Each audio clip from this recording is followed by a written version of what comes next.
चलिए आज जो है हम पढ़ेंगे बिजनेस ऑर्गेनाइजेशन। और बिजनेस ऑर्गेनाइजेशन का ये पहला लेसन है और ये पहला लेसन है देशी व्यापार। इसके अंतर्गत हम पढ़ेंगे व्यापारिक सौदे की गतिविधि।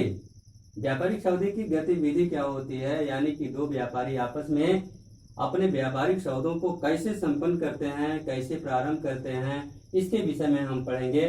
तो सबसे पहले हम आपको ये बता दें कि व्यापार का अर्थ क्या होता है। वैसे आप व्यापार का अर्थ या जो है व्यवसाय का अर्थ फर्स्ट ईयर में पढ़े हैं, लेकिन फिर भी मैं यहाँ बता देना चाहता हूँ कि व्यापार का अर्थ क्या होता है। तो सीधी सी बात है, जब लाभ कमाने के उद्देश्य से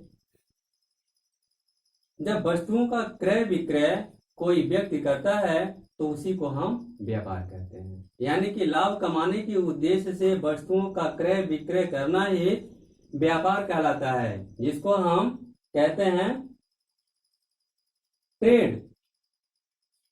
व्यापार को दो भागों में बांटा गया है, एक होता है देशी व्यापार और दूसरा होता है विदेशी व्यापार। देखिए यहाँ देशी व्यापार को हम डोमेस्टिक ट्रेड कहते हैं और विदेशी व्यापार को फॉरेन ट्रेड कहते हैं। अब हमको ये डिफाइन करना है कि देशी व्यापार किसे कहते हैं। देखिए नाम से ही क्लियर है, देशी व्यापार यानी कि जब क्रेता और विक्रेता दोनों एक ही देश के निवासी होते हैं और उनके बीच में किसी वस्तु का क्रय विक्रय होता है तो इस क्रिया को हम देशी व्यापार कहते हैं। यानी कि क्रेता और विक्रेता दोनों जब एक ही देश के निवासी होते हैं और आपस में वस्तुओं का क्रय विक्रय करते हैं तो यह क्रिया जो है देशी व्यापार कहलाता है, जिसको डोमेस्टिक ट्रेड बोलते हैं या जिसको हम इनलैंड ट्रेड बोलते हैं और जिसको हम होम ट्रेड भी कहते हैं।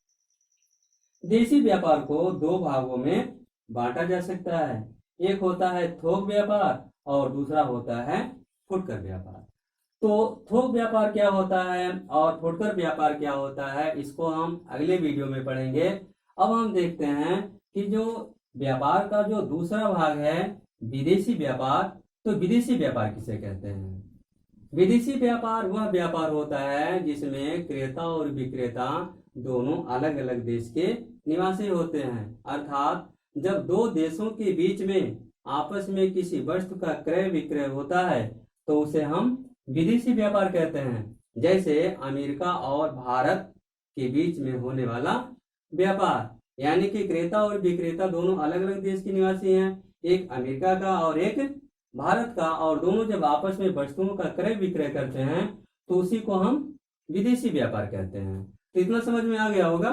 तो इसमें जो है हमारे ख्याल से आपको कोई दिक्कत नहीं हुई होगी। तो अब हम आगे देखते हैं कि देशी व्यापार के सौदे की गतिविधि का अर्थ क्या होता है। यहाँ देखते हैं देशी व्यापार के सौदे की गतिविधि का अर्थ है। देशी व्यापार के सौदे की गतिविधि से अभिप्राय उन सभी कार्यों से है जो किसी व्यापारिक सौदे के प्रारंभ से अंत तक संपन्न किए जाते हैं। यहाँ ध्यान दीजिएगा, देशी व्यापार की गतिविधि कहाँ से प्रारंभ होती है और कहाँ जाकर के संपन्न हो जाती है, इस बात को हमें समझना है। यानी कि क्रेता को जब किसी चीज की जरूरत होती है तो वह विक्रेता से सबसे पहले क्या करता है, पूछताछ करता है कि हमारी इच्छित वस्तु आपके पास है या नहीं है। यहाँ से जो है व्यापारिक सौदे की गतिविधि प्रारंभ होती है और अंत कहाँ होती है, अंत उस समय होती है जब क्रेता को माल मिल जाता है और विक्रेता को कीमत मिल जाती है, तो यह व्यापारिक सौदे की गतिविधि यही संपन्न हो जाती है। यानी कि व्यापारिक सौदे की गतिविधि जो होती है उसकी शुरुआत पूछताछ से होती है और उसका अंत जो होता है जब क्रेता और विक्रेता, यानी कि क्रेता को वस्तु मिल गई और विक्रेता को कीमत मिल गई, तो वही क्या होता है, उस व्यापारिक सौदे की गतिविधि संपन्न हो जाती है। इसको हम अगले वीडियो में और पढ़ेंगे, लेकिन उसके पहले हम ये जान जाएं कि व्यापारिक सौदे के कितने पक्ष होते हैं? तो व्यापारिक सौदे के दो पक्ष होते हैं, एक होता है लेनदार और दूसरा होता है देनदार। लेनदार को हम क्रेडिटर कहते हैं और देनदार को डेटर्स कहते हैं। ये आप पढ़े होंगे, लेनदार क्या होता है, देनदार क्या होता है। तो लेनदार वह व्यक्ति होता है जिसे कुछ पाने का अधिकार है, जिसको कुछ रकम पाने का हक है, और देनदार वह व्यक्ति होता है जिसके ऊपर कुछ दायित्व होता है भुगतान करने के लिए। तो यहाँ तक जो है इस वीडियो में देशी व्यापार के सौदे की विभिन्न अवस्थाएं, यानी कि जब कोई व्यापार प्रारंभ होता है तो प्रारंभ से अंत तक किसी व्यापार को कितने स्टेज से होकर गुजरना पड़ता है, इसके संबंध में पढ़ेंगे। देखिए यहाँ देशी व्यापार के सौदे की विभिन्न अवस्थाओं में सबसे पहला अवस्था है पूछताछ।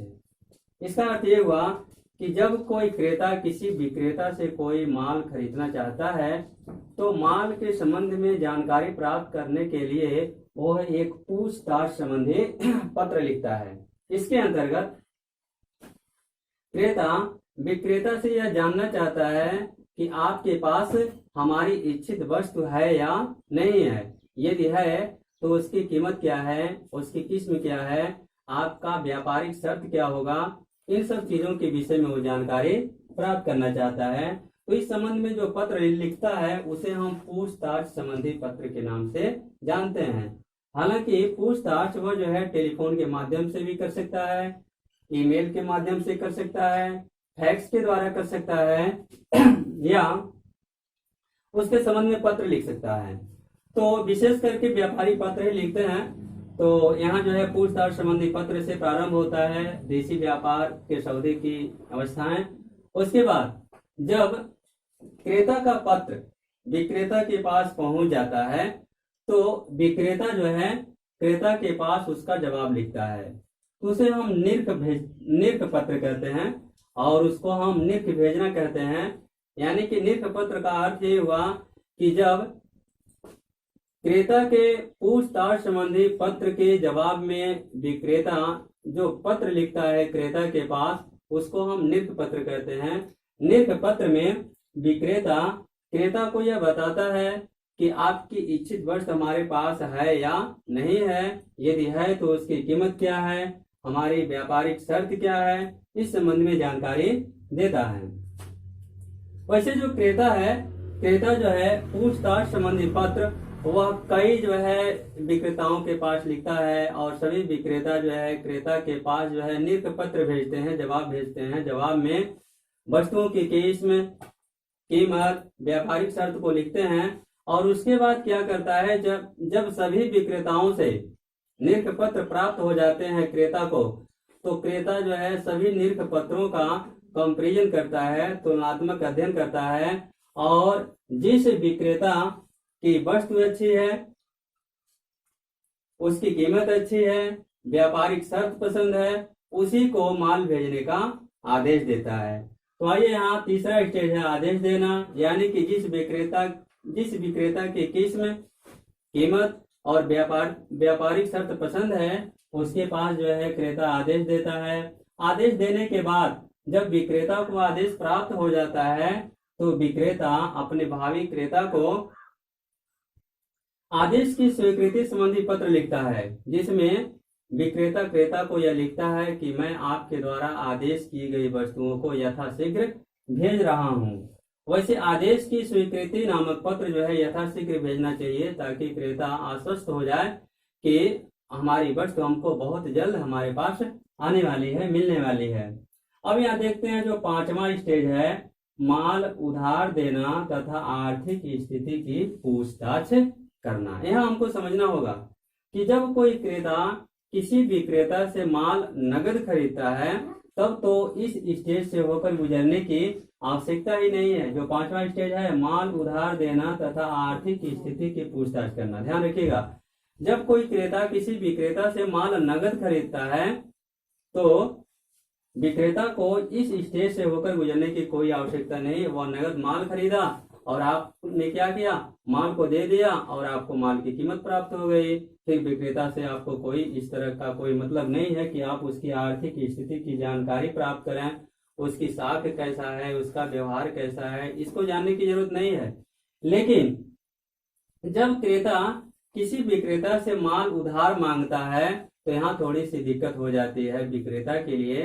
विक्रेता क्रेता की आर्थिक स्थिति की जानकारी जानना चाहता है, उसकी साख के विषय में जानकारी करना चाहता है, और इस संबंध में ऐसी जानकारी वह किसी दूसरे जो है उस बाजार के या उसके बगल के किसी व्यापारी से भी जान सकता है, या जो है बैंक के द्वारा जान सकता है, या स्वयं उससे पूछ सकता है, या उसके आर्थिक चिट्ठे का अवलोकन करके जान सकता है।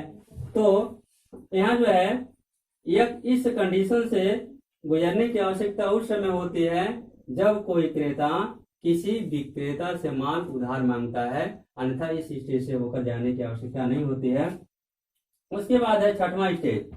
छठवें स्टेज में है माल का संग्रह करना, यानी कि जब विक्रेता यह निश्चय कर लेता है कि हमको जो है ऐसे क्रेता के पास माल भेजना चाहिए, तो फिर क्या करता है, अपने गोदाम से आदेशित माल को निकलवाता है, फिर उसका संग्रह कराता है, एकत्रित करवाता है, फिर उसकी पैकिंग कराता है, और पैकिंग कराने के बाद जो है माल को क्रेता के पास भेज देता है। यहाँ यह सावधानी रखना चाहिए, यदि माल के पैकिंग के संबंध में अगर विक्रेता को कोई आदेश प्राप्त हुआ है तो क्रेता जिस प्रकार कहा है उसी प्रकार से पैकिंग होनी चाहिए और उसी तरह उसी साधन से भेजना चाहिए। और यदि इस संबंध में क्रेता विक्रेता को कोई आदेश नहीं किया है तो साधारण रीति रिवाज के अनुसार जो है उसको माल को भेज देना चाहिए। माल भेजने के लिए विक्रेता जो है विभिन्न साधनों का प्रयोग कर सकता है, जैसे बहुत नजदीक भेजना है, अपने ही शहर बाजार में भेजना है किसी क्रेता के पास, तो किसी कर्मचारी के द्वारा, कुली के द्वारा, या किसी ऐसे छोटे साधन के द्वारा भेजवा सकता है, ठेल के द्वारा, रिक्शे के द्वारा। लेकिन माल जो है अधिक है और दूर भेजना है तो ऐसे कंडीशन में ट्रक का, रेलगाड़ी का और भी विभिन्न साधनों का प्रयोग कर सकता है। ये हो गया सातवां, माल भेजना। माल भेज दिया, डिस्पैच हो गया। उसके बाद जब माल भेज देता है विक्रेता तो वह बीजक तैयार करता है, बीजक इनवाइस तैयार करता है। अब इनवाइस क्या होता है? इनवाइस आप लोग देखे होंगे कि जब आप लोग किसी दुकान पर जाते हैं, कोई माल खरीदते हैं, तो माल खरीदने के बाद जो है दुकानदार जो है एक कैश मेमो बनाता है, और कैश मेमो में यह लिखता है कि आप कौन कौन सी वस्तु खरीदे हैं, किस वस्तु की क्या रेट है, टोटल कितना अमाउंट बन रहा है, हमने कितना डिस्काउंट दिया है। वही कैश मेमो जो है वही क्या है, बीजक है। ऐसे ही जब विक्रेता जो है माल को क्रेता के पास भेज देता है तो एक बीजक तैयार करता है, और बीजक में यह लिखता है कि हमने क्रेता के पास कौन कौन सी वस्तु कितनी मात्रा में बेचा है, यानी कि भेजा है, और उसकी कीमत क्या है, हमने जो है भेजने में कितना अपने पास से खर्च किया है, टोटल कितना अमाउंट बनता है, हमने कितना डिस्काउंट दिया है। तो ऐसे प्रपत्र को ही हम बीजक कहते हैं। हालांकि बीजक के विषय में हम अगले लेसन में पढ़ेंगे। और उसके बाद जब बीजक तैयार हो जाता है तो बीजक को बिल्टी के साथ भेज देता है क्रेता के पास। और फिर क्या करता है, जो नवा स्टेज है आप देख रहे हैं, माल भेजने की सूचना देना। जब यहाँ से माल भेज दिया गया तो फिर जो है जो विक्रेता है वह क्रेता को नोटिस करता है, सूचना देता है कि हमने माल को आपके पते पर भेज दिया है, आप यथाशीघ्र जो है माल को छुड़ा लीजिएगा। तो यहाँ तक हो गया माल भेजने की सूचना देना। यहाँ देख रहे हैं इसमें जो है अभी 9 स्टेज से होकर के गुजरा है, अभी और भी स्टेज हैं, अभी जो है उसके विषय में भी हम पढ़ेंगे। जब तक इतना हम आज बता दिए, और इसके बाद दूसरे वीडियो में हम 10वें स्टेज से पढ़ाएंगे। और उम्मीद है कि आपको समझ में